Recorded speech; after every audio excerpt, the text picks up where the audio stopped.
Idol, napansin ko napaka-humble nyo na misis mo. Tulad ng ibang artista, nagpapapansin o mga social influencer, walang respeto pa nga sa nakakatanda, hindi pumapati sa nakakatandang artista, or hindi pinagbibigyan yung fans, napakayabang. Thank you.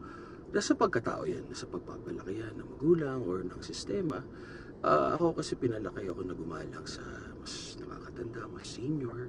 At alam ko naman na dahil sa mga fans, kaya nandito tayo, tinatangkilik tayo. Ngayon, kung ano naman, bastos naman yung tao, hindi naman fan, huwag ka na pumatol, huwag mo ibaba yung sarili mo, huwag mo nalang pansinin. Kami ni Mrs. Pag nag-grocery kami, pag nag-date kami, hindi naman po yung taping. So, we respect our privacy. Tapos nagtatry namin yung best namin na di kami mamukha, nagko-costume kami, lalo na ako. Pero pag kailangan, kunwari, bayad ako to entertainment, syempre, nakapogi, nakapag-artista. Pero kami lang yun, tandaan nyo, tama kayo, mali ako, Dr. Dr. Happy holiday guys, God bless.